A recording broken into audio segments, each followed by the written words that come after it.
Welcome to my channel. So guys, Marvel ने कुछ ऐसा किया जिसकी मुझे उम्मीद नहीं थी। हाँ, मैं जानता हूँ मार्वल लेटली इन चीज़ों का हिंट दे रहा था, चाहे वो आगाथा हो या वांडा विजन हो। सो हाँ, मैंने आयना देखी, मुझे ठीक ठाक लगी, बट उसका फिनाले देखकर मुझे मज़ा आ गया। सो यस, मार्वल ने फाइनली मेफिस्टो को इंट्रोड्यूस कर दिया है एंड उसे प्ले कर रहे हैं हमारे बुराट भैया साशा बारन कोहेन। अगर तुम एमसीयू या मार्वल में नए हो या पुराने, तुमने इसके बारे में कुछ तो सुन ही रखा होगा। तुमको लगता होगा ये कैंग या थैनोस की तरह कोई नया थ्रेट है यूनिवर्स के लिए, पर नहीं, ये उससे भी कई हद तक ज़्यादा खतरनाक है। टेक्निकली मेफिस्टो मार्वल का सेटन है, बट मार्वल लीगली ये बोल नहीं सकता, बट इससे रिलेटेड हिंट ज़रूर देगा। वो बंदा इतना डेंजरस है कि ये आपको बता ही नहीं सकता। वो एक पॉकेट डायमेंशन रन करता है, वो करप्शन पे जीता है, उसे बार्गेन करने में मज़ा आता है, वो ब्रोकन सोल पे फीड करता है। चलो अब इसके ओरिजिन के बारे में भी बात कर लेते हैं। मेफिस्टो पहले कॉमिक में कब अपीयर हुआ था? तो अर्थ के क्रिएशन से पहले, जब यूनिवर्स भी एग्जिस्ट नहीं करता था, जब मल्टीवर्स भी एग्जिस्ट नहीं करता था, तब एक कॉस्मिक बीइंग थी।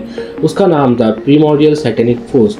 जब यूनिवर्स एक्सप्लोड हुआ तो इसके जो इविल एसेंस थे वो डिफरेंट रियलिटीज़ में चले गए, और इनमें से एक जाता है मार्वल के यूनिवर्स अर्थ 616 में एंड जन्म देता है मेफिस्टो को। उसे गॉड ने क्रिएट नहीं किया, ना ही वो लूसीफर की तरह एंजल है। वो एक प्योर डीमन एंटिटी है, वो हेल का लॉर्ड है, वो अपने ही डायमेंशन में थ्राइव करता है। मेफिस्टो अपीयर होता है डेस्परेट लोगों के सामने। अगर तुम डेस्परेट हो तो वो तुम्हारे सामने भी अपीयर होगा। आई एम नॉट किडिंग। चाहे वो लवर्स हो, हीरोज हो या विलन, वो आपके पास आएगा, आपसे डील करेगा एंड आप उसे रिफ्यूज़ नहीं कर पाओगे।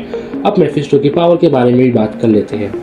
मेफिस्टो कोई नॉर्मल बीइंग नहीं है, उसके पावर गॉड लेवल है। चाहे वो रियलिटी मैपिंग हो, टाइम मैनिपुलेशन हो, इमॉर्टैलिटी हो, शेप शिफ्टिंग हो, टेलीपैथी हो, डायमेंशन ट्रैवल हो, क्रिएटिंग इल्यूजन हो, स्टीलिंग एंड कंज्यूमिंग सोल हो, यू नेम इट। उसकी पावर ग्रो होती है फियर से और सफरिंग से। सो हम अब बात करेंगे मेफिस्टो ने कॉमिक में किन किन के साथ डील की है। So ghost rider Johnny place. Johnny को अपनी सोल बेचनी पड़ती है मेफिस्टो को, ताकि वो अपने फादर की लाइफ बचा सके, एंड देन मेफिस्टो उसे ट्रिक करता है एंड उसे बना देता है गोस्ट राइडर। अब बात करेंगे स्पाइडरमैन के बारे में। उसकी famous comic book one more day में पीटर पार्कर डील करता है मेफिस्टो से आंट मे की लाइफ बचाने के लिए, और इन एक्सचेंज उसे अपनी एंड एमजे की मैरिज लाइफ भुलानी पड़ती है। पर मेफिस्टो का इसके पीछे ट्विस्टेड एजेंडा था कि ये था कि पीटर एंड एमजे की बेटी जो मिले पार्कर थी, वो फ्यूचर में मेफिस्टो के लिए बहुत बड़ा थ्रेट बन सकती थी। इवन विक्टर वॉन डूम ने भी कोशिश की थी मेफिस्टो के रेल में जाके उसकी पावर स्टील करने की, बट इसमें भी वो कामयाब नहीं हो पाया। सो अब बात करेंगे Scarlet Witch, doctor strange and doctor Doom के बारे में, क्योंकि ये स्पेसिफिक कैरेक्टर है जो मार्वल की आने वाली स्टोरी लाइन में मैटर करने वाले हैं। So Wanda tragedy of the twin 1985 and avenger west coast 1984 comic book edition में वांडा यूज़ करती है केओस मैजिक क्रिएट करने के लिए अपने ट्विन बिली एंड टॉमी को, एंड हमें ये दिखाया गया था डिज्नी प्लस की सीरीज़ वांडा विजन में, पर सीरीज़ में उसके पीछे का डार्क ट्रूथ बताया नहीं गया। वांडा ने गलती से मेफिस्टो के सोल के फ्रेगमेंट यूज़ की थी उसके बच्चे क्रिएट करने के लिए, एंड मेफिस्टो को पता होने के बाद भी वो यूज़ करने देता है उसे।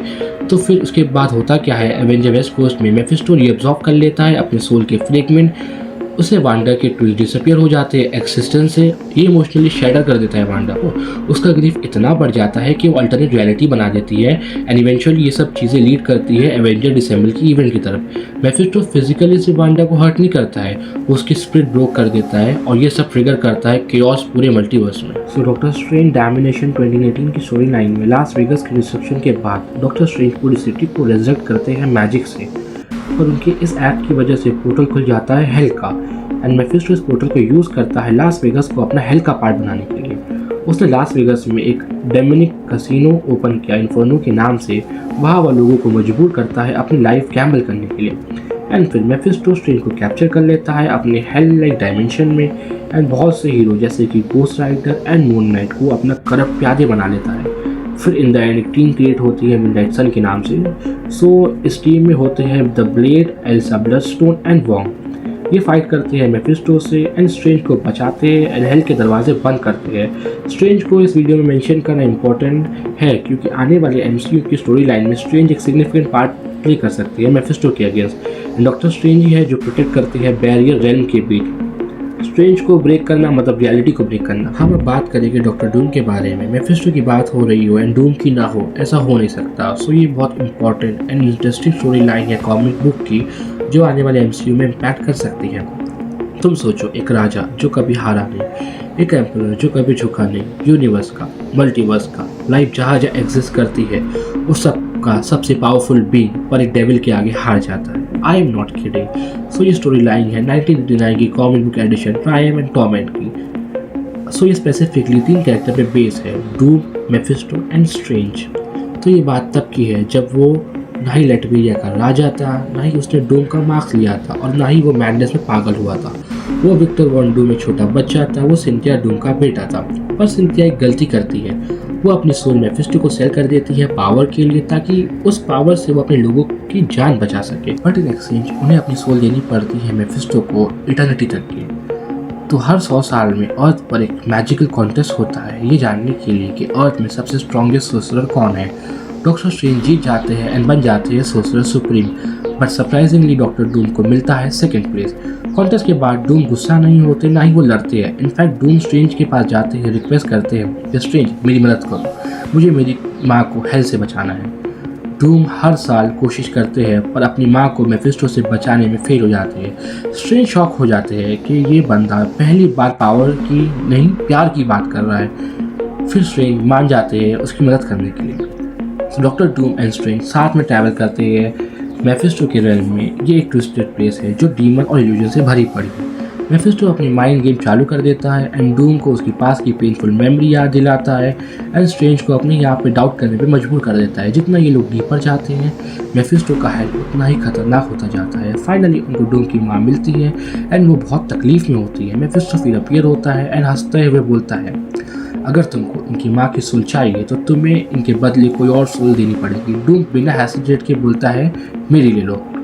बट देन डॉक्टर स्ट्रेंज अपने क्लेवर मैजिकल रूल्स यूज़ करते हैं एंड मेफिस्टो को ट्रिक करते हैं एंड डूम की माँ की सोल को मेफिस्टो से बचा लेते हैं। बट मेफिस्टो डूम को वार्निंग देता है कि तुम आज भले ही अपनी माँ को बचा कर जा रहे हो, पर देखना एक दिन तुम मेरे पास जरूर आओगे। अब एक क्रेजी थ्योरी की बात करते हैं। जैसे कि हम जानते हैं सीक्रेट वॉर्स आने वाली है एंड उसमें डूम एक बैटल वर्ल्ड क्रिएट करेंगे।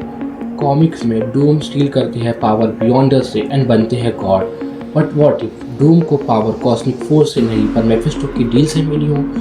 तो अगर ऐसा होता है तो ये मेफिस्टो को डायरेक्टली टाई करता है एमसीयू के मल्टीवर्स सागा में। मुझे तो ये भी लगता है मेफिस्टो ही रीज़न होगा स्ट्रेंज का स्पेल गलत होने में, वांडा का मैंडस में जाने में और डूम का गॉड बनने में। जाते जाते मैं बस ये बोलना चाहूँगा, डॉक्टर डूम भले ही वर्ल्ड कॉन्करर क्यों ना हो, मेफिस्टो सोल कॉन्करर है और जब फाइनल बैटल होगा तो गॉड को भी डेविल के आगे झुकना पड़ेगा।